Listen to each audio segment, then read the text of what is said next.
মামার বাড়িতে যাওয়ার পথে মাঝ রাস্তায় রাত হয়ে যায়।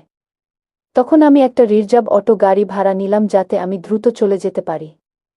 কিন্তু অটোওয়ালা রাতের অন্ধকারে গভীর জঙ্গলে নিয়ে গিয়ে কেমন জানি হয়ে গেল। তখন আমি বললাম, আপনি আমাকে এখানে কোথায় নিয়ে আসছেন, আর আপনি আমার সাথে এমন করছেন কেন?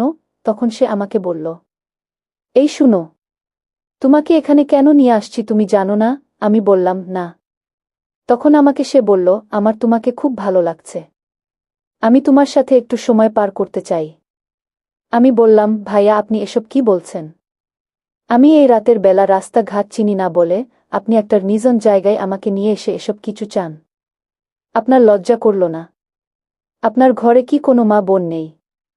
তখন সে আমাকে বলল, এই শুনুন, এসব নেকা বাক্য আমাকে শোনাবেন না। আমার আপনারে পছন্দ হয়েছে। আমি আমার উদ্দেশ্য সফল করেই ছাড়ব। তারপর বন্ধুরা সে আমার সাথে যা করল। বন্ধুরা, গল্পটি অনেক অনেক ইন্টারেস্টিং হতে চলেছে। আশা করি আপনারা পুরো গল্পটি শুনলে অনেক মজা পাবেন। তবে বন্ধুরা, আপনাদের ছোট্ট একটি অনুরোধ, দয়া করে আমার চ্যানেলটিকে সাবস্ক্রাইব করে অবশ্যই আমাকে সাপোর্ট করবেন। তাহলে চলেন বন্ধুরা, গল্পটি শুরু করি। হ্যালো বন্ধুরা, আমার নাম ফারজানা আক্তার মুক্তা। বন্ধুরা, আজকে আমি আপনাদেরকে বলবো কিভাবে একজন অটোগাড়ির ড্রাইভার রাতের অন্ধকারে গভীর জঙ্গলে নিয়ে আমার জীবনের ছন্দপতন করে দিয়েছিল। বন্ধুরা, ঘটনাটি ঘটেছে আজ থেকে প্রায় 5 মাস আগে। তখন আমি একটু চঞ্চল টাইপে ছিলাম। কারো কথা একটু কমই শুনতাম। যেদিকে মন চাইতো সেদিকেই ঘুরতে চলে যেতাম। আমার এরকম অবস্থা দেখে প্রায় সময় আমার মা বাবা বলতো, মারে, এখন তোর বয়স হয়েছে। রাস্তাঘাটে চলাফেরা, স্কুল কলেজে যে কোনো জায়গায় যাস একটু সাবধানে যাস। কারণ বাংলাদেশের সরকার পরিবর্তন হয়েছে। দেশের অবস্থা বেশি একটা ভালো না। আমি মা বাবার কথাই বেশি একটা পাত্তা দিতাম না। আমার যখন যেদিকে মন চাইতো সেদিকেই চলে যাইতাম। নিজেকে তখন আমি উড়ন্ত পাখির মতো মনে করতাম। যে কারণে আমার বাবা আমাকে খুব চোখে চোখে রাখার চেষ্টা করত সর্বক্ষণই। আমি প্রাইভেটে যাওয়ার সময় প্রায়ই আমার বাবা মা বলতো, আজকে আমিও তোদের সাথে যাব। কিন্তু আমি আমার বাবাকে কোনোভাবে নিতাম না। আমি একাই চলে যেতাম। একদিন আমি মামা বাড়ি যাব। হুট করে বায়না ধরেছি। দুপুরে খেতে বসেছি। তখন আমার মনে পড়ল যে আগামীকাল যেহেতু আমার স্কুল বন্ধ, তো আমি এই সুযোগে মামা বাড়ি থেকে ঘুরে আসব। খাওয়ার সময় বাবা মাকে আমি বললাম যে আমি বিকালবেলা মামার বাড়িতে যাব। তখন মা বাবা বলল, এত দূরের রাস্তা প্রায় 4 থেকে 5 ঘন্টা লাগে। তুমি এখন কিভাবে যাবে? তখন বাবা আমাকে বলল, মা মুক্তা, তুমি সকালে বলতা। তোমাকে আমি তোমার মামার বাড়িতে দিয়ে আসতাম অথবা তোমার মামাকে ফোন দিতাম। তোমার মামা এসে নিয়ে যেত। তখন আমি বললাম, না বাবা, তোমাদের যেতে হবে না কষ্ট করে। আমি একাই যেতে পারব। আমার মন যখন চাইছে আমি যাবই। তখন আব্বু আমাকে বলল যে এতদিন তুমি যা কিছু করছো না কেন? এখন ধীরে ধীরে বড় হয়েছ, নিজেকে একটু বুঝার চেষ্টা করো। এভাবে মেয়ে মানুষ হয়ে চলাফেরা করা ঠিক না। তখন আমি আব্বুকে বললাম যে আগে ছোট ছিলাম, তোমাদের ভয় ছিল।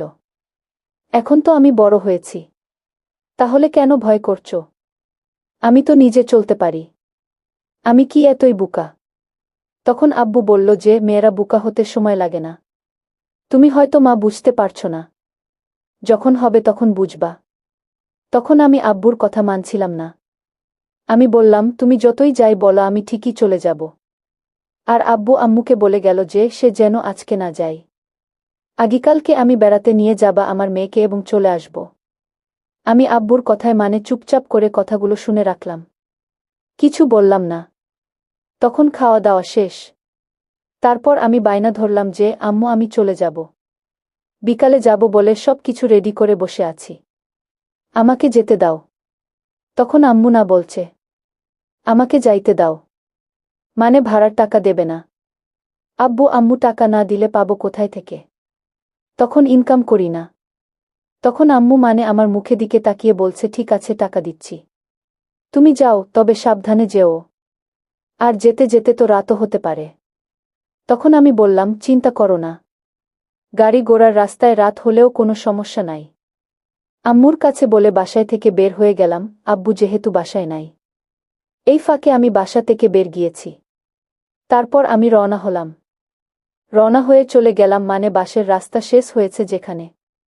বাস গাড়িতে এতে অনেক লোকজন থাকে। সবার সাথে গিয়েছি, তখন কোনো সমস্যা হয় নাই। যখন মামার বাড়িতে যাবা, বাস থেকে যেখান থেকে নামলাম সেখান থেকে মামাদের বাড়ি একটু দূরে। মামাদের গ্রামের রাস্তাটা একটু নির্জন। এছাড়াও তখন একটু রাত হয়ে গিয়েছে। আর এই গ্রামের রাস্তা দিয়ে রাতে বেশি একটা মানুষ চলাফেরা করে না। পরে আমি ভাবলাম, এভাবে তো হেঁটে যাওয়া সম্ভব না, একটা অটোগাড়ি নিয়ে যাই। তখন আমি একটা অটোগাড়ির ড্রাইভারকে ডাক দিয়ে বললাম যে, ভাইয়া আমাকে একটু নয়াপাড়া গ্রামে দিয়ে আসবেন। তখন অটোগাড়ির ড্রাইভার বলল, দিয়ে আসব। আমি বললাম, ভাড়া কত? উনি বলছেন যে, ম্যাডাম আপনি ভাড়া যাই দেন, কোনো সমস্যা নেই, তবে আপনি যাইতে পারেন। তখন অটোগাড়ির ড্রাইভার আমাকে বলল, আপনার সাথে কোনো লোক আছে? তখন আমি বললাম, না ভাই, আমার সাথে কোনো লোক নেই, আমি তো একা, আপনি আমাকে একটু প্লিজ হেল্প করেন। তখন অটোগাড়ির ড্রাইভার খুব খুশি হল। মানে কোনো ভাড়ার কথা বলতেছে না, বলতেছে আপনি ভাড়া যাই দেন, কোনো সমস্যা নাই, তবে আপনাকে আমি নিয়ে যাব। আর আমিও মানে আনন্দিত যে, কি ব্যাপার, লোকটা কোনো ভাড়া তারা চাইছে না, তাহলে তো লোকটা ভালো, আমাকে নয়াপাড়া গ্রামে দিয়ে আসবে। আর মামাকে আমি ফোনে বলছি যে, মামা আমি কিন্তু চলে আসছি বাড়ির কাছাকাছি। তখন মামা বলল, আচ্ছা ঠিক আছে, তাড়াতাড়ি চলে আসো। তারপরেও মামা বারবার আমাকে বলছে, মা মুক্তা তুমি কি একা আসতে পারবা? আমি বললাম, মামা আমি আসতে পারব, এখানে একটা অটোগাড়ি পেয়েছি, আর টেনশন করো না। তখন আমি গাড়িতে বসি। আর বসার পর ড্রাইভার মানে আশেপাশে তাকিয়ে দেখল যে কোনো লোকজন নাই। আমি গাড়িতে উঠতেই সে আমাকে নিয়ে একলা গাড়ি ছেড়ে দিল। আমি জানতাম না যে ওখানে নাকি একটা গাড়ি সম্পূর্ণ করতে পারলে গাড়ি ছাড়ে না, এরকম নিয়ম ছিল। তো আমি সে খেতে উল্টা দেখলাম। ড্রাইভার আমাকে একা পাওয়ার সাথেই গাড়ি ছেড়ে দিয়ে আর কারো জন্য অপেক্ষা করছে না। আমি বললাম, ভাই আর কোনো লোকজন নিবেন না?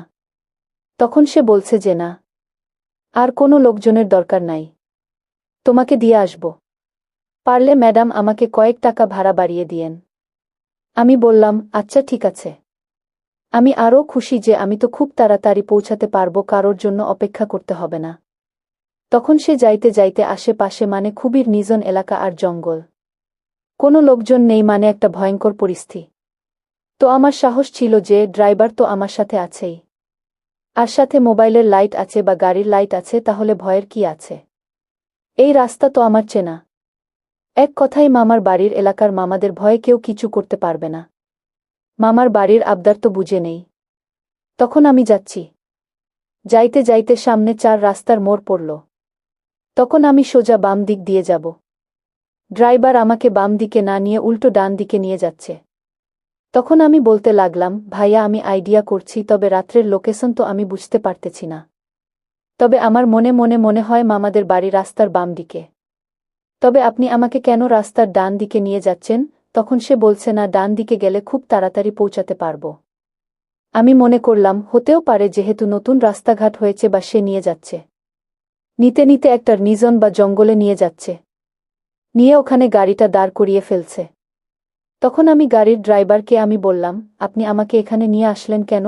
তখন সে আমাকে বলল, তুমি একটু গাড়িতে বসো, আমি একটু বাথরুম থেকে আসি। এই কথা বলে সে গাড়ি থেকে নামল, মানে নামার পর 10 মিনিটের মতো লেট করল। তারপরও আমি চিন্তা করছি আমাকে তো সে পৌঁছায়া দিবেই, নো টেনশন। আমি চুপচাপ বসে আছি। তখনও সে একটা জায়গা পরিপাটি করে আসছে। কোনো জায়গাটায় আমাকে নেওয়া যায় বা কোনো জায়গায় আমাকে সে নিবে চিন্তা ভাবনা করে আসার পরে গাড়িতে এসে বলছি কি, আপনি একটু নামেন। তখন আমি বললাম, কেন, গাড়িতে কোনো সমস্যা? না, গাড়িতে কোনো সমস্যা নাই, তবে আপনি একটু নামেন, সামনে যেতে হবে। তো তার কথা মতো আমি নামলাম। মানে সে আমাকে এত সুন্দর করে বলতেছে, আমি আর না নেমে পারলাম না। সে আমার সাথে এত সুন্দর ব্যবহার করছে, আমি তার ব্যবহার দেখে মুগ্ধ হয়ে গিয়েছি। আমি তো ডোন্ট মাইন্ড, আমার তো ভিতরে ওরকম কিছুই ছিল না, ফ্রি মাইন্ডে নামছি। নামার পরে সে আমাকে ওই জায়গাটাই নিয়ে গিয়েছে। নিয়ে গিয়ে আমার দিকে সে অদ্ভুতভাবে আমার দিকে তাকিয়ে রয়েছে।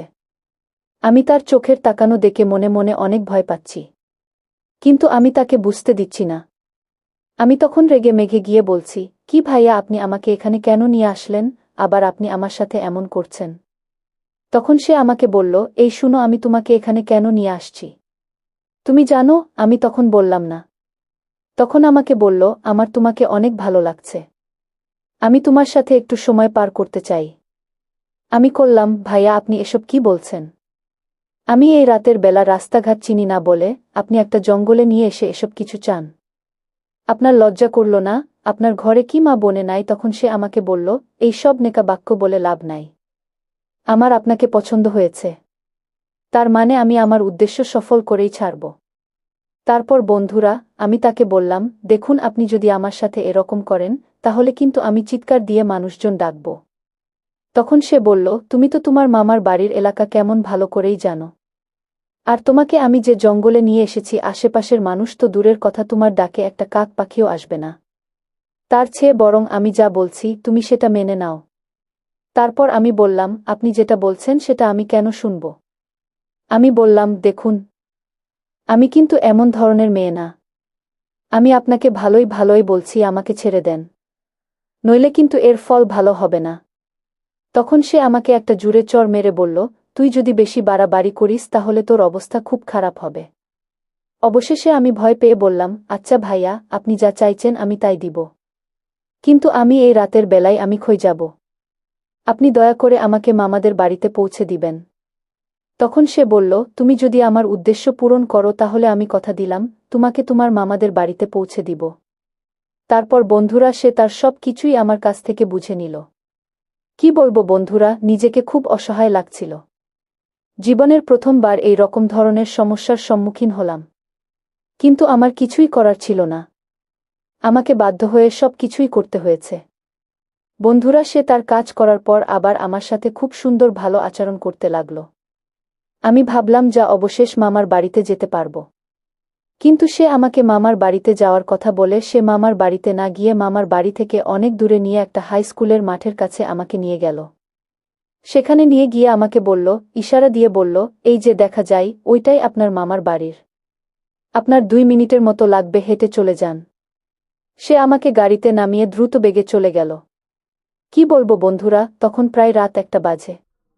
আমি এখন কি করব? হেঁটে যেতে পারছিলাম না।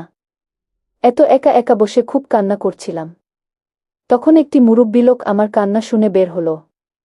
বের হয়ে আমাকে জিজ্ঞাসা করল, কি গো মা, কি হয়েছে তোমার? তুমি এখানে কেন? তোমার বাড়ি কোথায়? আমি এই চাচার কাছে সব বিস্তারিত বললাম। তখন চাচা চাচিকে ডেকে আনলো এবং আমাকে নিয়ে সেই রাতে তাদের বাড়িতে আশ্রয় দিয়েছিল। তারপর ওই মুরব্বি চাচাকে আমি আমার মামার বাড়ির ঠিকানা বললাম। উনি আমাকে আমার মামার বাড়ির ঠিকানায় পৌঁছে দিয়ে আসলেন। তারপর বিষয়টা মামা মামির কাছে শেয়ার করলাম। মামা মামি আমাকে বলল, দেখো মামুনি, যা হওয়ার তা হয়ে গেছে। এসব কথা কাউকে শেয়ার করবা না। তুমি মনে করবা তোমার জীবনে ছোট্ট একটা অ্যাক্সিডেন্ট। তো বন্ধুরা, তোমাদেরকে পরিশেষে একটা কথা বলতে চাই। আমরা যারা মা বাবার কথা মান্য করি না, নিজের ইচ্ছায় যেখানে মন চাই সেখানেই চলে যাই, সেটা উচিত না। বিশেষ করে আমরা মেয়েরা যারা যদি কোথাও একলা একলা যেতে চাই তাহলে অবশ্য সময় বুঝে যাওয়া উচিত। এমন সময়ে যাওয়া উচিত যাতে সেখানে গেলে কোনোভাবেই রাত না হয়ে যায়।